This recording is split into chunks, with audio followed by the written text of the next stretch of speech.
Stories Between Us anthology, where Black queer men's lives, love, and tension take center stage. Before the bakery opened its doors, Noah only meant to stop in for the article he was secretly writing. What he found was Evan, the man behind the counter, the quiet lust that changed his plans. One was chasing a deadline, the other building a dream. What started as research turned into something real, until one article threatened to pull them apart. This is Soft Launch, a bakery love story. Chapter 1. The First Taste. The scent of sugar and brown butter hit before the door even closed.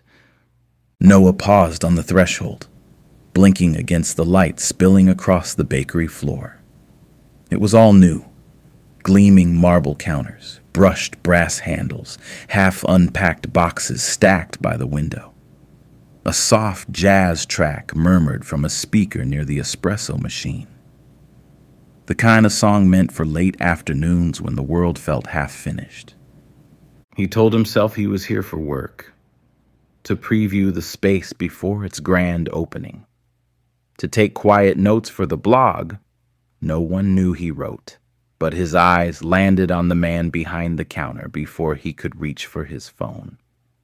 Evan moved with an ease that didn't match the chaos around him. He wore a short-sleeved shirt rolled high on his arms, an apron tied loose at his waist, flour dusted on one shoulder like it belonged there. He was humming, low, distracted, while icing a tray of pastries. Noah found himself watching too long. Evan noticed, eventually. A half smile, not quite invitation, not quite dismissal. Noah nodded, the polite kind, the one that pretends not to mean anything. He crossed to the counter, pretending to look at the display case. Only half the shelves were filled. A few test croissants, some tart shells, a row of cookies that looked deliberately imperfect. Evan set down the spatula and wiped his hands, the towel catching on his forearm. His movements were unhurried, the kind that said he'd been doing this long enough not to rush for anyone. Noah leaned closer to the glass, pretending to study the food, but really watching the reflection of the man behind it. Outside, cars rolled by on the wet street. The rain had just ended, leaving the sidewalk shiny and new, the air smelling faintly of yeast and pavement. Inside, the oven's hum filled the silence. Evan reached for a tray, sliding it toward him. A test batch, steam lifting in small, invisible waves. Noah nodded again, still acting like this was research, but his pulse had other plans. He tore off a small piece, tasting it before he could overthink. Butter, salt, and something sweet he couldn't name. Evan was watching him now, arms folded, waiting for a reaction. Noah took another bite, slower this time, then set it down, pretending it was analysis, not appetite. He murmured something polite to himself, something about balance, texture, the caramel edge, but it stayed in his chest instead of reaching his mouth. He didn't need to speak. The look between them said enough. By the time Noah left, he'd forgotten to take a single photo, and Evan, standing behind the counter, watched him linger on the sidewalk before walking away, like someone already planning to return. Chapter 2. The Storm. It was raining again. 2 days later this time, harder, sharper, the kind that blurred everything behind the window. Noah came back under the excuse of checking on the progress before the grand opening. He told himself it was professional, that the bakery's soft launch would make a great feature for his blog, that maybe this could be his best story yet. But the truth was simpler. He wanted to see if he still felt the same way about the man behind the counter. The door chimed softly when he entered. Evan was there again, sleeves rolled higher, curls damp from the steam rising off the sink. He didn't look surprised this time, just nodded, then went back to wiping down a tray. The air smelled of coffee grounds and sugar glaze. The floor still had that just cleaned shine.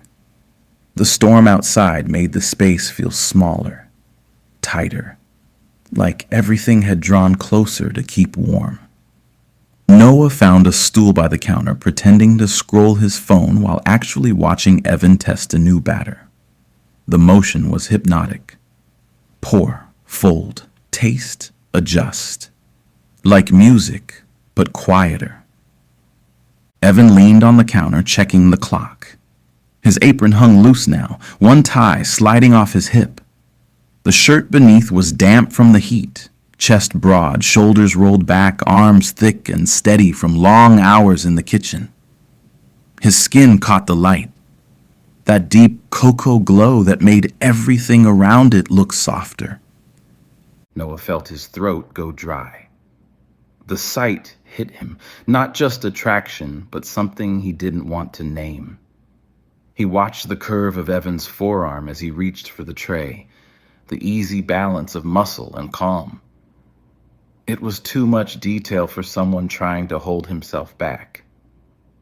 Evan turned back toward him, sliding a pastry across the counter. Noah took a bite.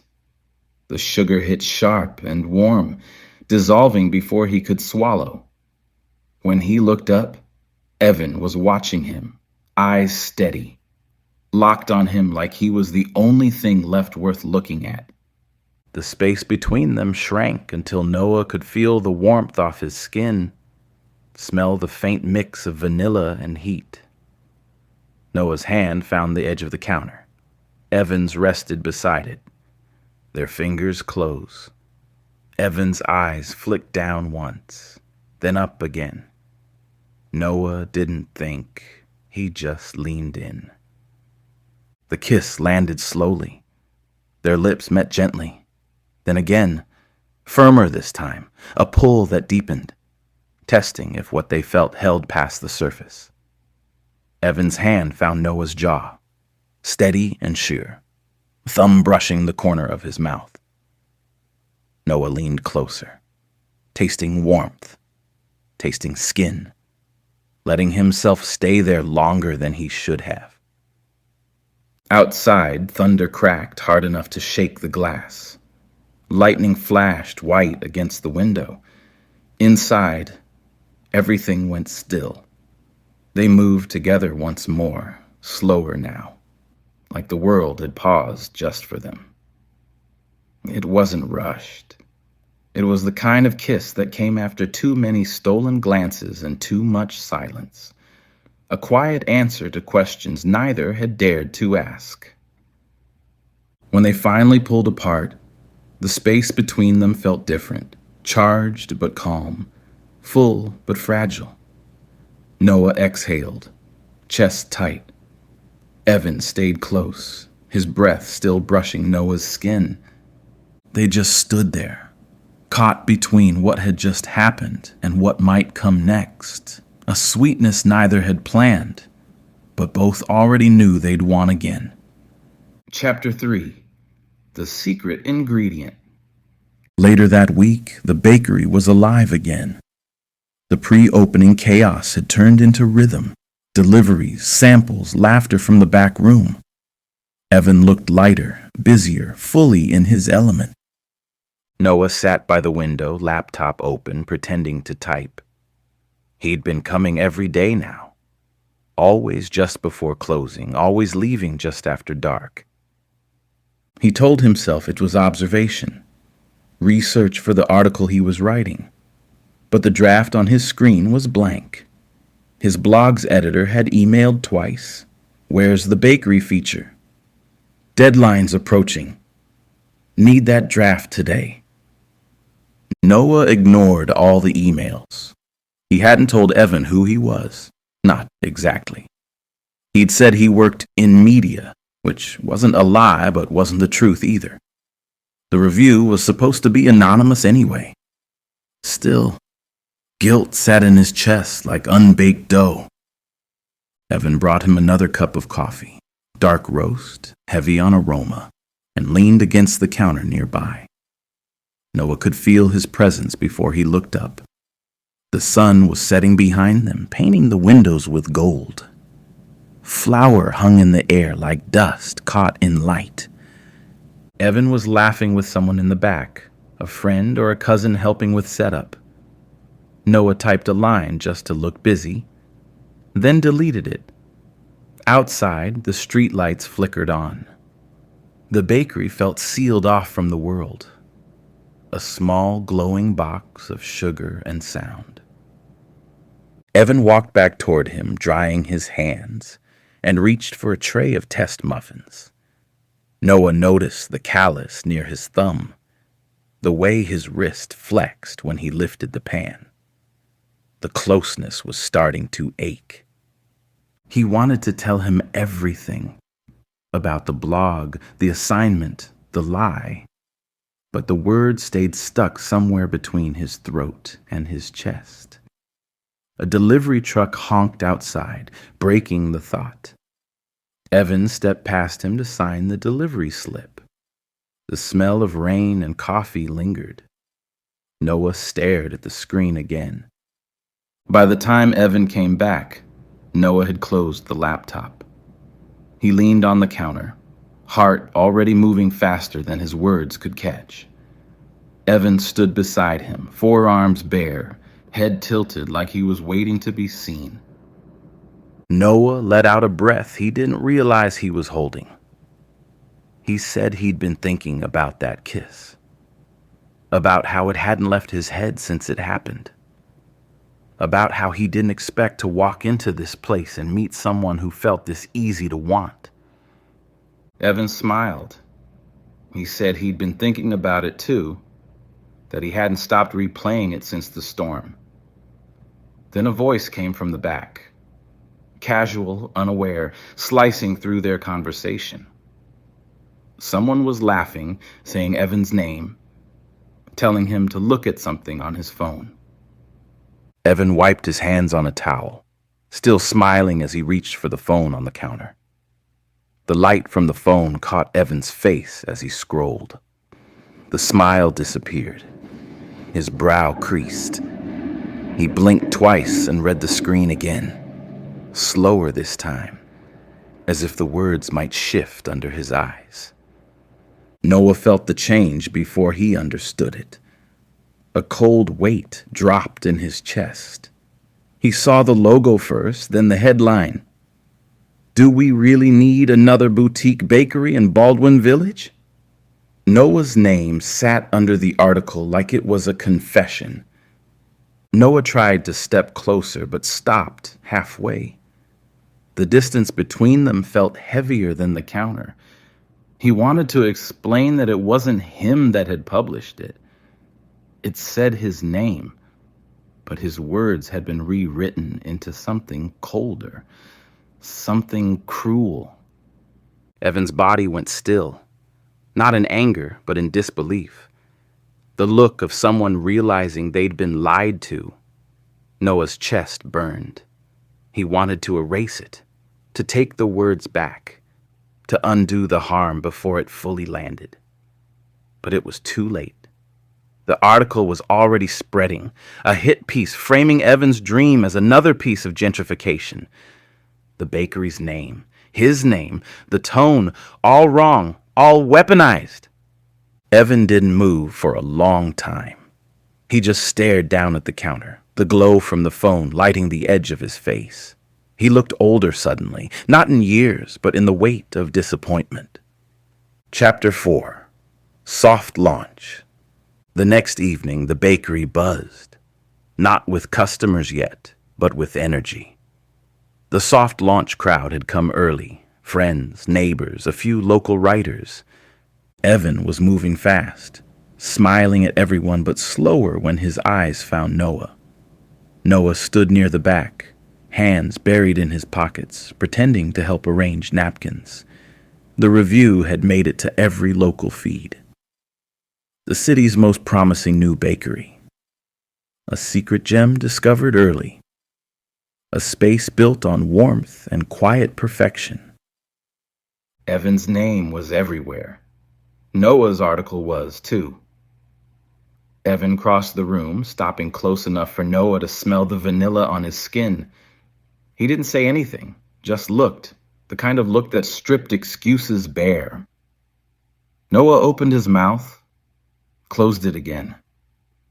There was no fixing it here. Not with people around. Not with cameras flashing near the front. Evan turned away, back to his customers, jaw tight. But he didn't send him away. He let him stay. The night went on like that. Polite chaos, laughter, flashes of light, and under it all, the quiet current between them. At one point, a small child smudged a pastry case with tiny fingerprints. Evan crouched to clean it, and Noah instinctively bent to help. Their hands met on the cloth. Both paused. By closing time, the crowd had slowed down. The music faded to soft instrumentals. Empty cups lined the counter. Evan locked the door behind the last guest and leaned against it, exhaling. Noah waited, not sure if he should stay. The silence between them was heavy with things they weren't ready to unpack. Evan moved behind the counter, untied his apron, and set it down. He wiped the surface slowly, avoiding eye contact. Noah stepped forward, then stopped himself. There was nothing left to hide, so he said what he should have said days ago. He told Evan the article wasn't his, that his editor had pushed it out under his name, twisting his words, his tone, everything. He said he'd tried to fix it, but by the time he could, it had already spread. Evan listened quietly, eyes still guarded but softer now. He admitted it had hurt, mostly because he thought what they had was real. For a moment, they both stood there, the truth finally settling between them. Noah took a slow breath, then said he was done with the job. He couldn't stay at a place that turned stories into weapons. Not after this. Evan studied him for a long second before the corner of his mouth lifted. Not quite a smile, but close enough. Evan wiped his hands on his apron, glancing around at the quiet mess of closing time. Noah stepped closer, his voice low, saying he wanted to try again. Evan nodded once, and that was enough. Noah reached for him, slow and certain. Their kiss landed gentle, easy, the kind that felt like a promise. Outside, the rain began again. Inside, they stayed close, the bakery glowing warm against the storm, their second chance finally beginning. Thank you for listening to Stories Between Us Anthology. You can find every episode on YouTube, Spotify, and Apple Podcasts. Rate the show and leave a comment. It helps more people find us.